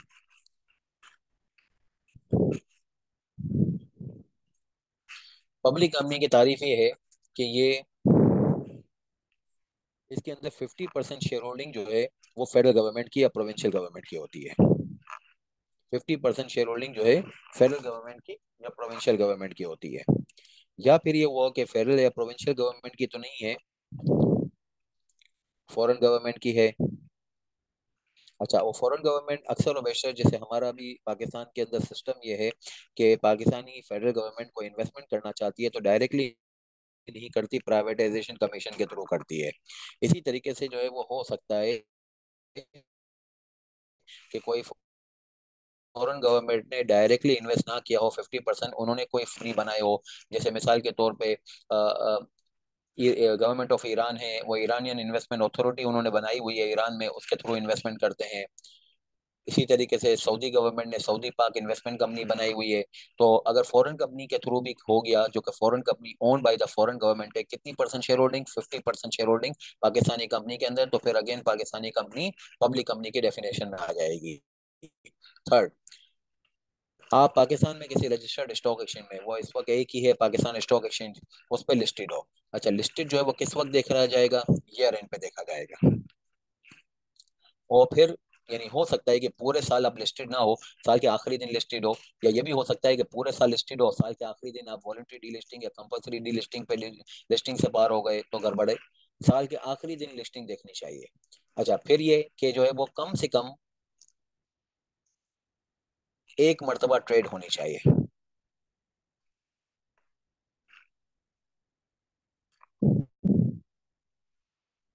कम से कम एक ट्रेड होनी चाहिए। अब SG फाइबर है, एक कंपनी है, ये सईद गनी जो परफ्यूम वगैरह बेचने इस ग्रुप की है कंपनी, इसका नाम है SG फाइबर। SG फाइबर अभी में जो अभी साल खत्म हुआ जून 2025, इसके अंदर जुलाई 2024 से जून 2025 में इसका एक भी शेयर ट्रेड नहीं हुआ। इसी तरीके से फतेह टेक्सटाइल का एक भी शेयर ट्रेड नहीं हुआ। इसी तरीके से मुसरत फैब्रिक, एक भी शेयर ट्रेड नहीं हुआ। इसी तरीके से रेशम टेक्सटाइल, एक भी शेयर ट्रेड नहीं हुआ। तो अगर जो है वो आप लिस्टिंग के मयार के ऊपर अपने आप को पब्लिक कंपनी कहना चाहते हैं तो तीन शर्तें पूरी कीजिएगा। लिस्टिंग पाकिस्तानी स्टॉक एक्सचेंज में होगी, साल के आखिरी दिन लिस्टिंग होगी, और कम से कम एक जो है वो ट्रेड आपकी होनी चाहिए स्टॉक एक्सचेंज के अंदर। अच्छा, फिर चौथे नंबर पे आप यूनिट ट्रस्ट हो, वही मैंने जैसे कहा कि म्यूचुअल फंड जिसके यूनिट्स वाइडली अवेलेबल हो। एनबीएफसी के जो कवानीन है वो अलाउ करते हैं कि म्यूचुअल फंड भी प्राइवेटली प्लेस हो सकते हैं या पब्लिक ऑफरिंग भी करेंगे। तो जो म्यूचुअल फंड प्राइवेट प्लेसमेंट करते हैं वो पब्लिक कंपनी नहीं कहलाते, वो प्राइवेट कंपनी में चले जाएंगे। म्यूचुअल फंड्स को अगर पब्लिकली जो है वो पब्लिक कंपनी के अंदर शामिल करना हो तो इसके लिए जरूरी है कि उसके यूनिट्स वाइडली अवेलेबल होने चाहिए। वाइडली अवेलेबल मतलब उसने जनरल पब्लिक ऑफरिंग करके अपने यूनिट्स बेचे हैं। या इसको चाहें तो आप ऐसे कह सकते हैं कि ये जो है वो ट्रस्ट एक 1882 के तहत बना हुआ ट्रस्ट होता है, तो भी बहरहाल आपका काम चल जाएगा। इसके दरमियान में सेकंड लास्ट पॉइंट पे देखिए और लिखा हुआ है, मीनिंग देयर बाय कोई भी एक शर्त पूरी कर दीजिए। पहला क्राइटेरिया है शेयर होल्डिंग का, जिसमें फेडरल गवर्नमेंट की, प्रोविंशियल गवर्नमेंट की या फिर एक फॉरेन गवर्नमेंट की शेयर होल्डिंग हो। फॉरेन गवर्नमेंट की अगर कोई कंपनी हो और उस कंपनी ने फिर जो है वो शेयर होल्डिंग क्राइटेरिया 50% सर्टिफाई किया हो तो भी बहरहाल जो है वो चल जाएगा। एक हो गया ये क्राइटेरिया शेयर होल्डिंग। दूसरा क्राइटेरिया है कि लिस्टिंग। लिस्टिंग में तीन चीजें देखनी है, साल के आखिरी दिन लिस्टिंग, पाकिस्तानी स्टॉक एक्सचेंज होना चाहिए, और एक कम से कम ट्रेड होना चाहिए। फिर यूनिट ट्रस्ट। यूनिट ट्रस्ट में ये देखना चाहिए कि उसके यूनिट्स वाइडली अवेलेबल हैं। इन तीनों में से जो भी शर्त आपकी पूरी हो जाएगी आपकी कंपनी माशाल्लाह पब्लिक कंपनी प्रूव हो जाएगी। अगर आप जो है वो इसमें से कोई भी शर्त पूरी ना कर सके तो फिर उस सूरत हाल में क्या होगा कि आप प्राइवेट कंपनी हो गए। जो पब्लिक कंपनी ना हो वो प्राइवेट कंपनी हो गया, यानी कि ना शेयर होल्डिंग का क्राइटेरिया सेटिस्फाई कर सके, ना जो है वो आप प्रूफ कर सके लिस्टिंग का, ना जो है वो यूनिट ट्रस्ट का, तो फिर आप जो है वो फिर प्राइवेट कंपनी हो गए। अच्छा, अब स्मॉल कंपनी कैसे प्रूफ करते हैं? स्मॉल कंपनी ऐसे प्रूफ करते हैं कि मैंने आपको बताया कि कंपनी की डेफिनेशन के अंदर तो चार टाइप की जो है वो कंपनी जो है वो मुकर्रर है, यानी कि जो कैटेगराइजेशन मैंने की वो चार जो है वो सेगमेंटेशन की है। मगर ये कई कंपनीज एक्ट के तहत बनी हुई होगी स्मॉल कंपनी। स्मॉल कंपनी किसी और कैटेगरी में नहीं आ सकती, और ये 1 जुलाई 2005 या इसके बाद बनी हुई होगी। इसकी डेट ऑफ बर्थ जो है ये 1 जुलाई 2005 या इसके बाद की होगी। दो शर्तें तो ये हो गई, कंपनीज एक्ट 1 जुलाई 2005 या नॉनवर्ड्स।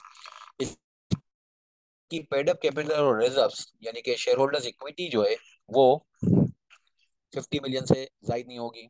इसके एम्प्लॉयज को किसी भी वक्त में 250 से जायद नहीं होने दीजिएगा। इसका एनुअल टर्नओवर जो है वो 250 मिलियन से जायद नहीं हो। और it's not form by the splitting up और रिकॉन्स्टिट्यूशन ऑफ अ कंपनी। आप पहले से ऑलरेडी कोई कंपनी थे, उसको आपने तोड़ ताड़ के, यानी जिसको हम कहते हैं डीमर्जर करके आपने स्मॉल कंपनी बनाने की कोशिश की नहीं है, ये एक्सेप्टेबल नहीं होगा। आपकी फ्रेश फॉर्मेशन होनी चाहिए। और फिर चौथी अगली बात कि आप स्मॉल एंड मीडियम इंटरप्राइज नहीं हो। अब स्मॉल एंड मीडियम इंटरप्राइज क्या होती है ये इंशाल्लाह जो है वो अगली क्लास में आएगा। यानी शायद अगली या अगली इससे अगली क्लास में आएगा। यानी कि जो है वो टैक्सेबल इनकम का फॉर्मेट वगैरह पढ़ लेंगे तो स्मॉल मीडियम इंटरप्राइज का टैक्सेशन जो कि 14 स्केड्यूल से हैंडल होता है, ये पूरी एक क्लास का टॉपिक है।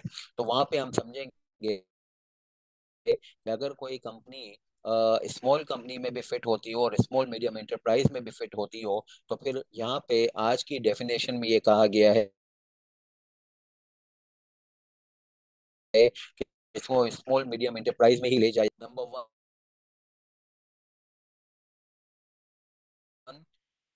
के कंपनीज एक्ट के तहत बने हुए होंगे। तीसरी बात, इसका शेयर होल्डर्स इक्विटी जो है 50 मिलियन से जायद नहीं होगा। चौथी बात, इसके नंबर ऑफ मुलाजमीन जो है कि दो का टर्नओवर नहीं होगा। और इसकी जो है वो फॉर्मेशन फ्रेश होनी चाहिए, यानी कि डी मर्जर वगैरह का आउटकम नहीं होगा, और ये स्मॉल मीडियम इंटरप्राइज की डेफिनेशन में नहीं फिट होती हो। तो ये सातों क्राइटेरिया आप सर्टिफाई कर दें तो उसके ऊपर हम आपको स्मॉल कंपनी कहेंगे। और देखें इसके अंदर जो है वो तीन क्राइटेरिया जो है वो है वेरिएबल। ये वेरिएबल क्राइटेरिया कहलाते हैं। यानी कि हो सकता है किसी वक्त में आपके शेयर होल्डर्स इक्विटी 50 मिलियन से जायद हो गई 2024 में। 2025 में आपने डिविडेंड डिक्लेयर कर दिया, शेयर होल्डर्स इक्विटी सही हो गई। किसी साल में आपका टर्नओवर बहुत बम्पर है, इसके बाद टर्नओवर वापस सही हो गया, तो जाहिर बात है फिर 250 मिलियन के अंदर आप आ गए। तो इसके अंदर जो है वो तीन ऐसे मामलाते हैं जिसको हर साल चेक करना पड़ता है। किसी एक साल में आप हो सकता है वो स्मॉल कमी हो सकता है कि अगले साल ना हो, मगर जो चार क्राइटेरिया हैं रिमेनिंग, वो तो ऐसे हैं जो परमानेंट है। तो भाई आप कंपनीज एक्ट की कंपनी हो, जाहिर बात है ये कैसे चेंज होगा हर साल। 1 जुलाई 2005 है, इसके बाद बने हुए हो, नया बने हुए हो, स्मॉल मीडियम एंटरप्राइज के अंदर नहीं हो, तो इसको कहते हैं परमानेंट और जो है वो वेरिएबल क्राइटेरिया का मिक्सचर। बहरहाल सारे क्राइटेरिया जो है वो एक साथ अप्लाई होने चाहिए।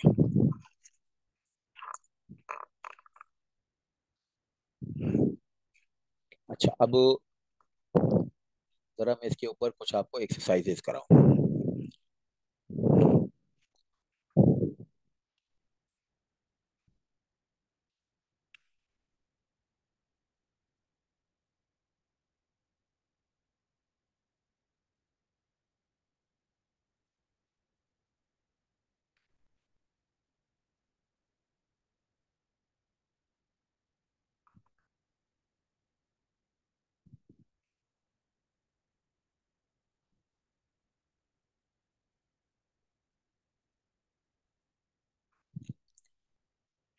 अच्छा, पीपीएल जो है एक कंपनी है, इनकॉर्पोरेटेड है अंडर द कंपनीज एक्ट, ठीक है, और ये स्टॉक एक्सचेंज में लिस्टेड नहीं है। अब लिस्टेड नहीं है तो इससे कोई फर्क नहीं पड़ता, बिकॉज ऑफ द रीजन कि भाई जो है वो लिस्टिंग होने से खाली पब्लिक कंपनी थोड़ी बनते हैं। 59% ऑफ द शेयर जो है वो बीबीसी के पास है, और ये बीबीसी यूके में बनी है। यूके की गवर्नमेंट जो है वो बीबीसी के अंदर 97% ओन कर रही है। तो बहरहाल इसके अंदर हमारा थोड़ा सख्ती के साथ जो है वो जवाब ये होगा कि पीपीएल जो है वो पब्लिक कंपनी नहीं बन पाएगी, because of the reason PPL के अंदर जो है वो 50% फॉरेन कंपनी की शेयर होल्डिंग तो है, मगर वो foreign company wholly owned by the foreign government नहीं है। जो लॉ की वर्डिंग है उसके अंदर जो है वो बहरहाल जो है वो ये कोई इजाजत नहीं है कि होली और पार्टली और डायरेक्टली और इनडायरेक्टली, तो foreign company is not owned by the foreign government. तो बिकॉज ऑफ द रीजन ये 50% शेयर होल्डिंग जो कि 59% इसके में है, ये काम नहीं देगी। सिंस बीबीसी लिमिटेड जो कि इंटरपोज पर्सन है between foreign government and the Pakistani company, is not Holi own by the foreign government, तो पीपीएल जो है वो पब्लिक कंपनी नहीं बनी। अच्छा, एक्स वाई जेड लिमिटेड जो है वो एक पब्लिक कंपनी है, इनकॉर्पोरेटेड है अंडर द कंपनीज एक्ट। इसके शेयर्स जो है वो स्टॉक एक्सचेंज में ट्रेड हो रहे थे 1 अगस्त से लेकर 29 जून 2025 तक। उस दिन जो है वो बहरहाल ये डी लिस्ट हो गई। In the absence of listing on the last day में लिस्टिंग होनी चाहिए थी, लिस्टिंग लास्ट डे पे तो नहीं है, तो अब इसको हम पब्लिक कंपनी नहीं कहेंगे। बीआरआर जो है एक पब्लिक अनलिस्टेड कंपनी है under the companies act. 41% share जो है वो फेडरल गवर्नमेंट के पास हैं। 50% शेयर होल्डिंग जो है वो सऊदी गवर्नमेंट के पास है। तो 50% गवर्नमेंट की शेयर, फॉरेन गवर्नमेंट की शेयर होल्डिंग से ये बन गई public company. Since BRR is a public company on the basis 50% shareholding of a foreign government. अच्छा, अब मैं आपको बताऊं यहाँ पे, ये एक और सवाल आपके लिए लाए हैं। इसमें आपको पर्सन आइडेंटिफाई करना है। एबीसी लिमिटेड कंपनी की डेफिनेशन में आएगा, कंपनी जो कहता है इनकॉर्पोरेटेड लग रहा है। एएम सोसाइटी कंपनी के डेफिनेशन में आएगा, society specifically included with in the definition of company, जिसको मैंने सेगमेंटेशन के अंदर स्पेशलाइज स्टेटस के अंदर शामिल किया। ट्रस्ट भी कंपनी के डेफिनेशन में आ गया।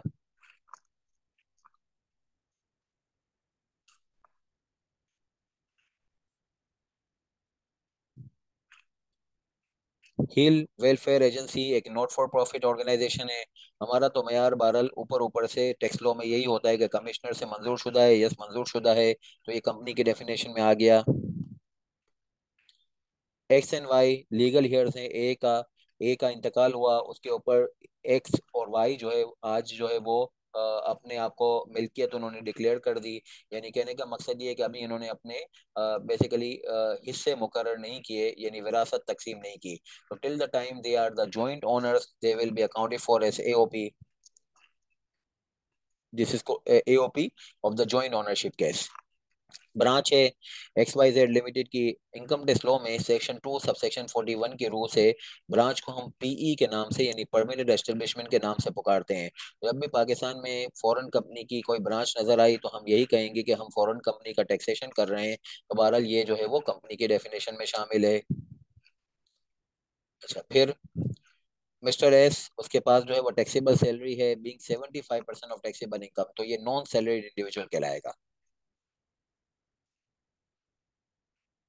सैलरीड इंडिविजुअल बनना हो तो फिर उस सूरत हाल में सैलरी का प्रोपोर्शन 75% से जायद होना चाहिए।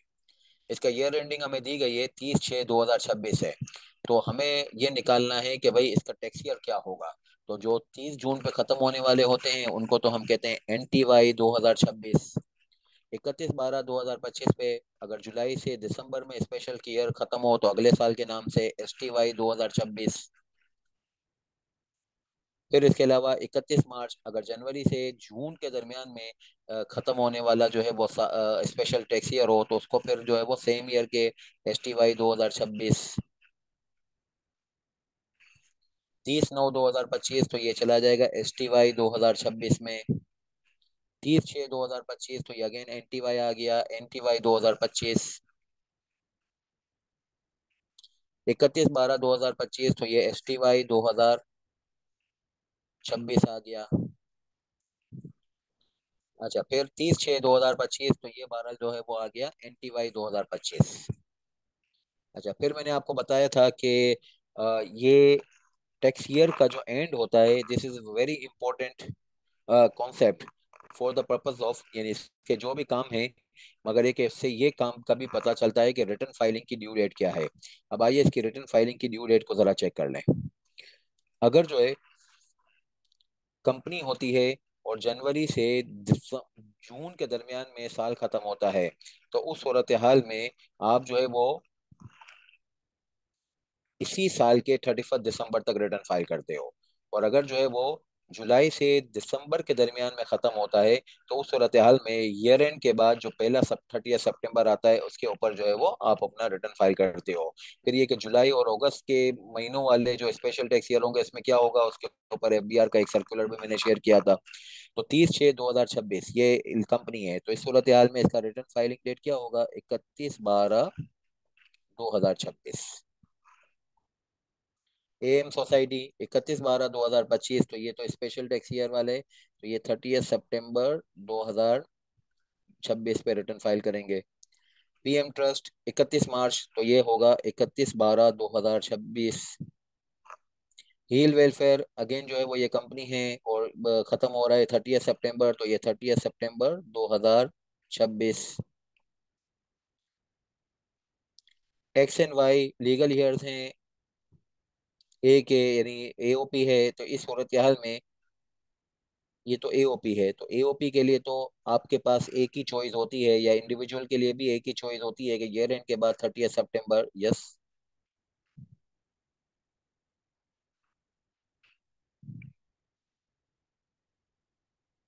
अगेन फॉरेन कंपनी आ गई।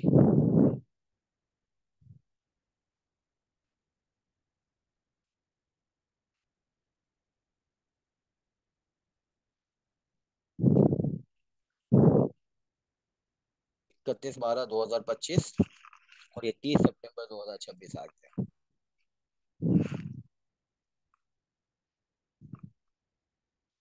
मिस्टर एस इंडिविजुअल है तो इसके लिए तो बहरहाल एक ही डेट हो सकती है 30 सितंबर 2025।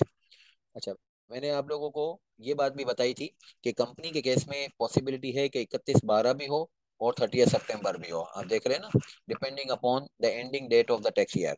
अगर एक अगर इंडिविजुअल और AOP होगा तो उस सूरत हाल में जितनी भी वैरायटी आपके पास आएगी हमेशा सितंबर पे ही रिटर्न फाइल हो रहा होगा। देख रहे हैं सितंबर पे AOP का सितंबर, यहाँ पे इंडिविजुअल का भी सितंबर, इसका कभी 31 दिसंबर नहीं आएगा। अच्छा, क्वेश्चन नंबर 2।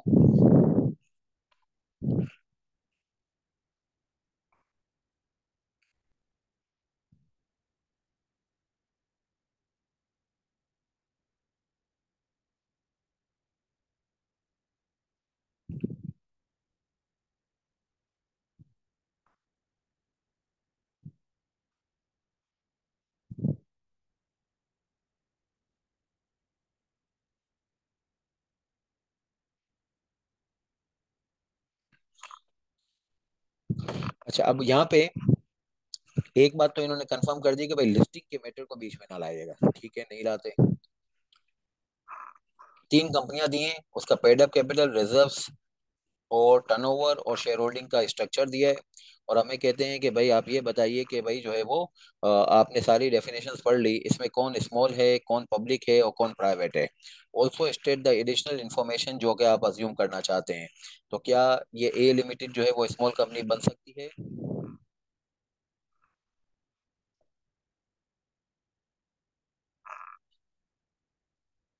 रिजर्व्स और पेडअप जो है वो इनका मिला के since exceeding 50 million can not be small company.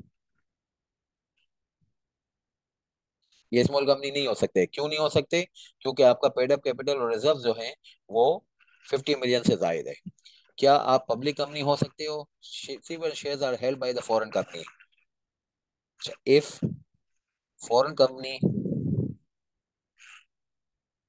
Owned by foreign government, तो फिर जो है वो ए लिमिटेड हो जाएगी पब्लिक कंपनी। अच्छा, प्राइवेट कैसे होगी? Not being public company. अगर पब्लिक कंपनी प्रूव ना हो सके तो फिर प्राइवेट कंपनी हो जाएगी। बी लिमिटेड के केस में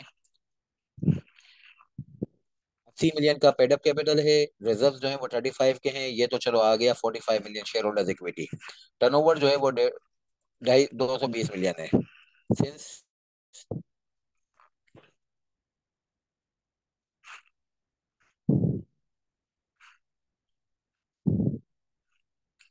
ये हो गया स्मॉल कंपनी। क्यों स्मॉल कंपनी हो गया? ये भी सेटिस्फाइड है विद इन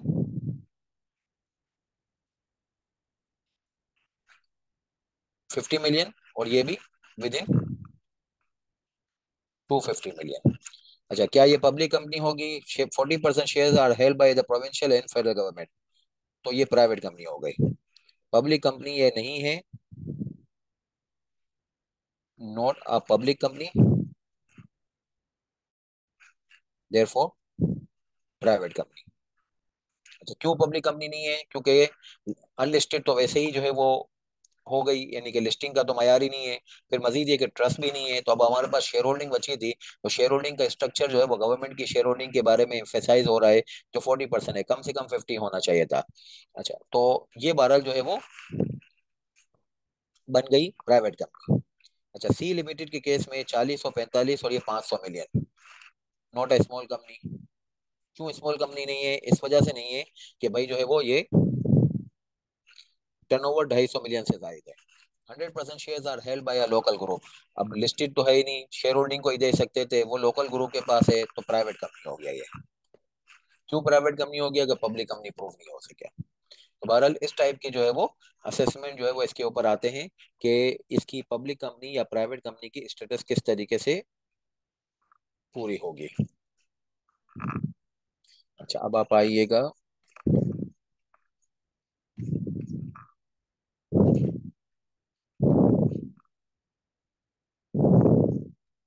अब सवाल ये पैदा होता है कि भाई आपने हमें ये तो बता दिया कि public company, private company, small company proof कैसे करते हैं, मगर इस मगजमारी का फायदा क्या है? इससे क्या होगा? स्मॉल कंपनी का तो सबको पता है कि भाई स्मॉल कंपनी इसलिए स्मॉल कंपनी के तौर पे प्रूफ करते हैं कि अगर स्मॉल कंपनी प्रूफ हो जाती है तो उस सूरत हाल में हमारा जो टैक्स रेट होता है स्मॉल कंपनी का, वो 20% हो जाता है against the general rate of 29%। अच्छा, पब्लिक कंपनी अगर प्रूफ करेंगे तो फिर क्या होगा? पब्लिक कंपनी प्रूफ करने का फायदा ये है,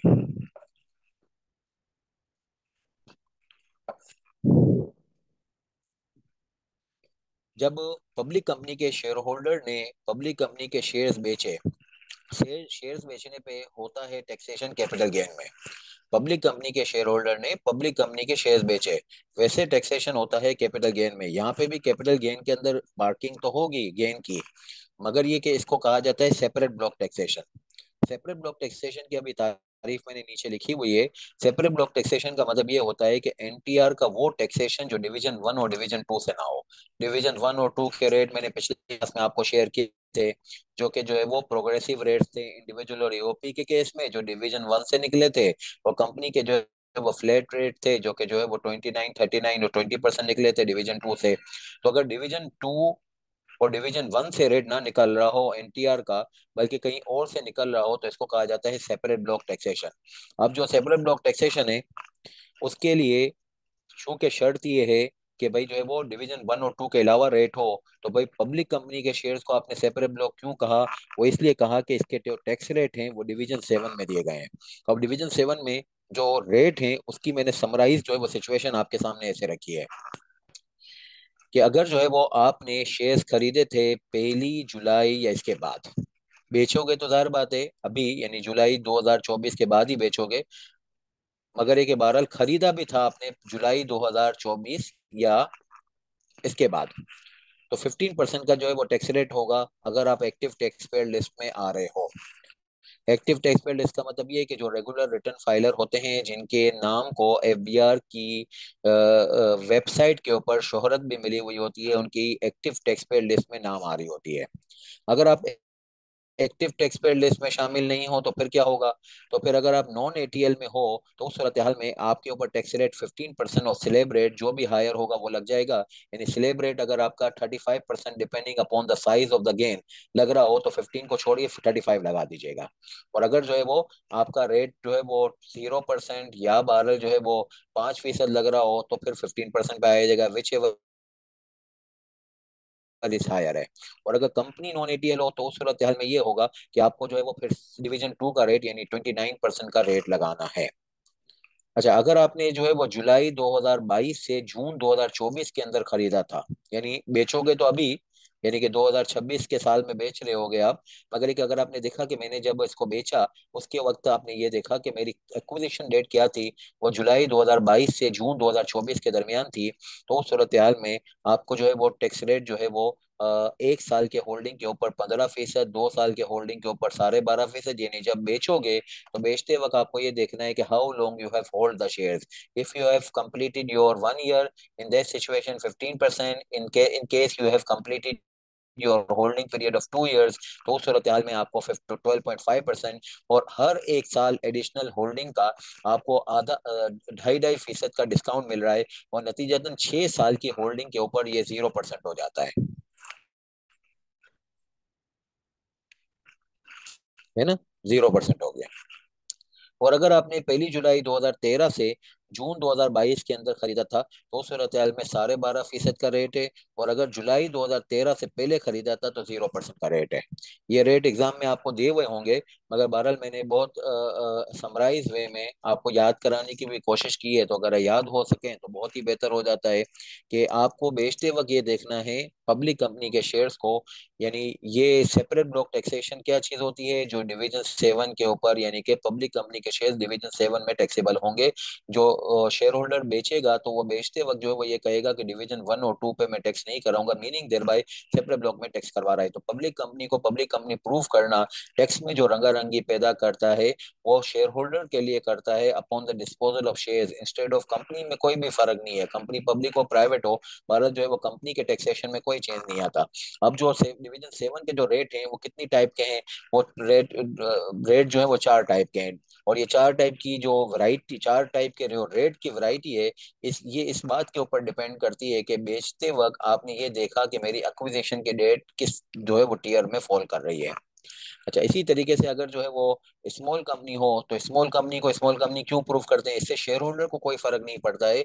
स्मॉल कंपनी के केस में जो कॉर्पोरेट टैक्स रेट है यानी कि कंपनी का, वो जो है वो 29 से गिर के 20% हो जाता है। अच्छा, अब आपकी सहूलत के लिए मैंने यहाँ पे लिख दिया है कि सेपरेट ब्लॉक ऑफ इनकम क्या चीज होती है।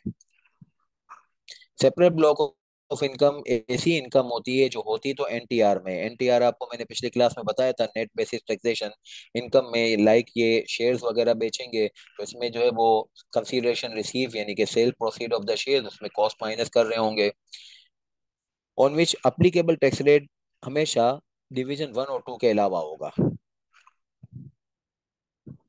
और इसको सेपरेट ब्लॉक इनकम कहा जाता है। पूरे लॉ में सेपरेट ब्लॉक ऑफ इनकम कितनी है? एक है disposal of securities of 37A, एक है इमूवेबल प्रॉपर्टी ऑफ 37(1)(a, एक है lump sum amount receive upon leaving the employment, जो कि जो है वो सेक्शन 12 सब सेक्शन 6(8) के तहत है। ऊपर वाले का टैक्स रेट था 7, यानी कि डिवीजन 7, यहाँ पे डिवीजन 8। इसका कोई डिवीजन नहीं है, इसमें ये कहा गया है कि लास्ट 3 इयर्स का एवरेज रेट निकाल लीजिएगा। फिर पेंशन का इस बजट में आया है। पेंशन लास्ट अटेम्प्ट तक सेपरेट ब्लॉक में नहीं पढ़ाया जाता था, बल्कि लास्ट अटेम्प्ट तक तो पेंशन एग्जाम था। अब इसको सेपरेट ब्लॉक टैक्सेशन में टैक्स किया जाएगा। और ये जो है वो इसके ऊपर कहा जाता है कि क्लॉज नंबर 2 डिवीजन 1 के अंदर प्रोवाइजो है, वो इसका रेट दे रहा है। 5% का रेट है सेपरेट ब्लॉक के तौर पे। फिर कंट्रोल फॉरेन कंपनी, पाकिस्तान में बहुत सारे लोग ऐसे हैं जिनकी ऑफशोर कंपनीज हैं। तो ऑफशोर कंपनीज होती हैं, तो ऑफशोर कंपनीज की पाकिस्तान में इसके कंट्रोलर के हाथों में टैक्सेशन होगी। कंपनी तो पाकिस्तान से बाहर की है, इनकम भी बाहर अर्न कर रही है, मगर उसकी इनकम को पाकिस्तान के कंट्रोलर के हाथों में ट्रीटेड इनकम बना दिया जाएगा और 15% के ऊपर टैक्स किया जाएगा 109A। इसी तरीके से जो है वो अगर पाकिस्तान से बाहर आपने कोई एसेट बेचे, मगर वो एसेट थे पाकिस्तानी, ठीक है ना, बहुत सारे लोग ऐसे होते हैं कि पाकिस्तान में जमीन है और जमीन जो है वो बहरहाल आपने बाहर किसी नॉन रेजिडेंट को बेच दी। तो उस केस में बहरहाल जो है वो इसको कहा जाएगा कि पाकिस्तान से बाहर बेचने वाला भी खरीदने वाला भी, मगर एसेट था पाकिस्तानी। या फिर एक ऐसे हुआ कि आप जो बेसिकली कोई होल्डिंग कंपनी है पाकिस्तान की, कोई सब्सिडरी पाकिस्तान में कोई सब्सिडरी है इसकी होल्डिंग कंपनी, मिसाल के तौर पे एंग्रो फूड, या भारत जो है वो यूनिलीवर पाकिस्तान, पाकिस्तानी कंपनीज है मगर इनकी होल्डिंग कंपनी यूनिलीवर यूके, या फिलिप मॉरिस के जो है वो यूएसए। तो अगर जो होल्डिंग कंपनी बनी ही सिर्फ इसलिए थी कि उसने पाकिस्तानी एसेट कैरी करना था, तो इस सूरत हाल में भी कहा जाता है this is the indirect holding of the foreign, indirect holding of the Pakistani asset. बहरहाल डिटेल अपनी जगह पे आ जाएगा। तो पाकिस्तान से बाहर अगर कोई एसेट को बेचा जाए, तो वो बेचने वाले एसेट जो हैं, चाहे डायरेक्टली पाकिस्तानी एसेट्स हों चाहे इनडायरेक्टली पाकिस्तानी एसेट हों, हर सूरत हाल में उसकी पाकिस्तान में टैक्सेशन होगी। 10% के हिसाब से टैक्सेशन होती है। और ये 10% कहाँ से आया? डिवीजन 1 और 2 में तो नहीं है, तो यही तो है सेपरेट ब्लॉक। तो there are 6 types of income जो कि सेपरेट ब्लॉक में आती हैं। आज की क्लास में, 12 अगली क्लास में इंशाल्लाह इसके न्यूमेरिकल भी कर लेंगे। आज की क्लास में आपने जो सिक्योरिटीज का डिस्पोजल पढ़ा 37A का, उसके अंदर पब्लिक कंपनी के शेयर्स आते हैं, ये मैंने समझाया। मगर पब्लिक कंपनी के अलावा क्या और कुछ भी जो है वो 37A में आता है? ये 7 टाइप की सिक्योरिटीज आती हैं। पब्लिक कंपनी के शेयर्स आते हैं। पब्लिक कंपनी के शेयर्स आपने अभी आज की क्लास में डेफिनेशन में पढ़ लिया, जिसके अंदर federal government, provincial government, foreign government की 50% शेयर होल्डिंग, या फिर एक है जो है वो लिस्टिंग, या फिर एक है यूनिट ट्रस्ट जिसके यूनिट्स वाइडली अवेलेबल हो। इसके अलावा वॉचर्स ऑफ पाकिस्तान टेलीकम्युनिकेशन, ये पीटीसी जो है, इसके 12 जो है वो नॉन वोटिंग शेयर्स हैं जिसको वॉचर्स कहा जाता है, वो भी इसके अंदर शामिल हैं। मुदारबा सर्टिफिकेट चाहे लिस्टेड हो अनलिस्टेड हो, वो इसके अंदर 37A में शामिल हैं। रिडीमेबल कैपिटल के जो इंस्ट्रूमेंट होते हैं सुकुक वगैरह, वो इसमें शामिल हैं। डेट सिक्योरिटीज इसके अंदर शामिल हैं। डेट सिक्योरिटीज मतलब डिवेंचर्स वगैरह। Units of exchange traded funds, ये तो वैसे भी पब्लिक कंपनी के डेफिनेशन में भी आ जाते हैं, मगर एक के बारे में इन्होंने अलग से लिखा हुआ है। डेरिवेटिव प्रोडक्ट्स, डेरिवेटिव प्रोडक्ट्स का मतलब है पाकिस्तान स्टॉक एक्सचेंज या पाकिस्तान मर्केंटाइल एक्सचेंज में जो फ्यूचर ट्रांजैक्शन होते हैं। पेमेक्स का मतलब है पाकिस्तान मर्केंटाइल एक्सचेंज, और पीएसएक्स का फ्यूचर का मतलब पाकिस्तान स्टॉक एक्सचेंज के फ्यूचर्स। ये फ्यूचर ट्रांजैक्शन अफेक्टिवली सट्टा होते हैं, स्पेकुलेशन होती है, मगर इसको डेरिवेटिव प्रोडक्ट्स की डेफिनेशन में डाला गया है। इन सब में जब हमें कैपिटल गेन होता है तो हम कहते हैं ये हमारा कैपिटल गेन 37A का है, इंक्लूडिंग पब्लिक कंपनी के, जो आज हमारा टॉपिक था। तो अगर पब्लिक कंपनी के शेयर्स या 12 कोई और जो है वो 37A की सिक्योरिटी का कैपिटल गेन आया, तो इसकी टैक्सेशन में किस रेट से करूंगा? डिवीजन 7 से करूंगा। डिवीजन 7 में क्या है? आप जो है वो बेचते वक्त ये देखिएगा कि क्या मैंने 2013 से पहले खरीदा था, 2013 से 2022 के दरमियान खरीदा था, 2022 से 2024 के दरमियान खरीदा था, या 2024 से नॉनवर्ड खरीदा था। अकॉर्डिंगली रेट निकल आएगा। 2013 से पहले खरीदा था तो 0% है। 13 से 22 के दरमियान खरीदा था तो 12.5% है। 22 से जो है वो 24 के दरमियान है, तो उस सूरत हाल में रेग्रेसिव रेट है, यानी each holding period each holding year will be giving you the 2.5% discount, and as a result, after holding of the 6 years, your rate of taxation will be zero. अगर 2024 के बाद है तो उस सूरत हाल में ये होगा कि आप 15% पे टैक्स करवाएगा, मगर अगर आप नॉन एटी रहे हैं तो आपका एनटीआर का टैक्स और जो है वो ये सेपरेट ब्लॉक का टैक्स दोनों में से जो हायर होगा दैट विल प्रिवेल। तो ये सेपरेट ब्लॉक की तारीफ अच्छे तरीके से याद रखिएगा, ये बार बार इतनी डिटेल में पढ़ना थोड़ा मुश्किल हो जाएगा। Now the next and last thing for today's class वो ये है कि डेफिनेशन ऑफ टैक्स पेयर। क्या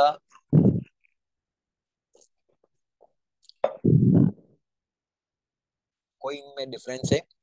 पर्सन को हम इसलिए निकालते हैं कि भाई उसकी टैक्स लाइबिलिटी कंप्यूट करें, मगर पर्सन के टैक्स लाइबिलिटी के अलावा लॉ जो है किसी और से भी टैक्स एक्सपेक्ट कर रहा है, तो पर्सन को इन्होंने टैक्स पेयर के अंदर डाल के एक जामे जो है वो बहरहाल लाइबिलिटी जो है वो डेफिनेशन मुरतब कर दी। वो क्या है? यहाँ पे कोई भी पर्सन हो सकता है जिसकी टैक्स लाइबिलिटी आपने कंप्यूट की हो, या फिर एक इसके अंदर ये लोग भी शामिल होते हैं। हालांकि इनकी कोई टैक्स लाइबिलिटी शामिल नहीं, इनकी टैक्स लाइबिलिटी कोई नहीं होगी, but they will also be accounted for with in the tax payer. यानी पर्सन तो टैक्स पेयर होता ही होता है, और टैक्स पे पेमेंट जो है वो बाज औकात पर्सन के अलावा किसी और लोगों से भी ली जाती है। वो कौन लोग हैं? वो तीन लोग हैं। Number one, any representative of a person who drives an amount chargeable to tax under this ordinance. Any representative of a person, representative की तारीफ सेक्शन नंबर 172 है, जिसमें ये लिखा हुआ है कि माइनर होता है तो उसका रिप्रेजेंटेटिव वो होता है जो इसका गार्डियन है, और अगर कोई ट्रस्ट है तो उसका रिप्रेजेंटेटिव ट्रस्टी है। इसी तरीके से कोई नॉन रेजिडेंट है तो जो आदमी पाकिस्तान में नॉन रेजिडेंट के साथ बिजनेस रिलेशनशिप रखता है वो इसका रिप्रेजेंटेटिव है। Any person who is required to deduct to collect the tax. अब जैसे मिसाल के तौर पे स्टेट बैंक ऑफ पाकिस्तान है, state bank of Pakistan exam person है, तो उसकी जो है वो टैक्स लाइबिलिटी तो कंप्यूट नहीं होती है। तो वो पर्सन के अंदर उसको के क्या करेंगे? नहीं, वो बहरहाल जो है वो टैक्स पेयर तो है ही है ही। वो टैक्स पेयर इसलिए है कि वो लोगों का विथहोल्डिंग टैक्स डिडक्ट करता है। मिसाल के तौर पे किसी से परचेजेस करता है तो 5% का टैक्स डिडक्ट करता है, अपने ऑडिटर्स को ऑडिट फी पे करेगा तो 15% का टैक्स डिडक्ट करता है। तो एवरी पर्सन जो लोगों का टैक्स डिडक्ट करता है उसको भी हम टैक्स पेयर के डेफिनेशन में शामिल कर रहे हैं, क्योंकि इसको भी टैक्स लॉ के अंदर अपने आप को कुछ निभाना पड़ेगा, और जो है वो गवर्नमेंट के पास यानी एफडीआर के पास टैक्स पे करने आना पड़ेगा। कम से कम वो अमाउंट तो पे करे जो कि इसने लोगों का डिडक्ट किया हुआ है। और दूसरी बात ये है कि जिसको भी रिटर्न फाइल करने की रिक्वायरमेंट है वो भी टैक्स पेयर के डेफिनेशन में शामिल है। जैसे मिसाल के तौर पे अगर आपके पास जो है वो 500 स्क्वायर यार्ड का कोई प्लॉट या बेंगलो है, 500 स्क्वायर यार्ड का कोई प्लॉट और बेंगलो है, तो उस सूरत हाल में आपकी कोई इनकम नहीं भी है, शायद आपको विरसे में मिला है, शायद गिफ्ट में वालिद ने वालदा ने दिया हो, तो भी बहरहाल आपको रिटर्न फाइल करना है। अब आप कहें कि मैं पर्सन तो हूं नहीं क्योंकि मेरी टैक्स लाइबिलिटी तो नहीं निकल रही, मगर फिर भी आप टैक्स पेयर के डेफिनेशन में शामिल हो, आपको जो है वो एफबीआर के पास पहुंचना पड़ेगा और आपको रिटर्न फाइल करना पड़ेगा। तो tax payer is elaborative term over and above the person. ना भी बहरहाल होता तो किसी और सेक्शंस के थ्रू कवर हो सकता था, मगर एक बहरहाल डेफिनेशन डाली हुई है तो हमने पढ़ लिया कि person is not only going to FBR, rather taxpayer is going to FBR, and if taxpayer is encompassing the person as well as three other persons। Number one के जिसने जो है वो बहरहाल लोगों का टैक्स डिडक्ट किया जिसको हम कहते हैं विथहोल्डिंग एजेंट, वो भी है। मोर ओवर जिसने रिप्रेजेंटेशन की कैपेसिटी कैरी की हुई है, लाइक जो मैंने बताया कि भाई जो है वो माइनर का जो है वो गार्डियन, या फिर एक ट्रस्ट के केस में उसका ट्रस्टी।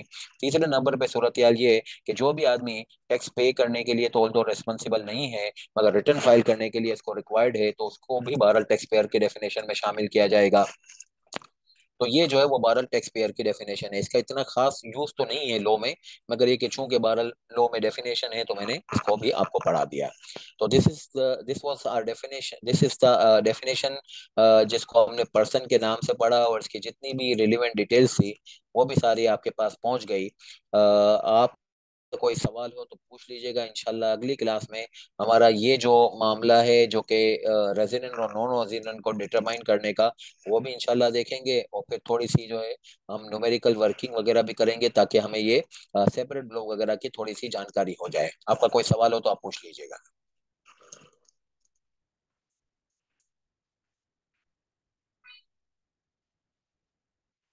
नहीं है। चले इंशाल्लाह अगली क्लास में मुलाकात करते हैं। अल्लाह हाफिज।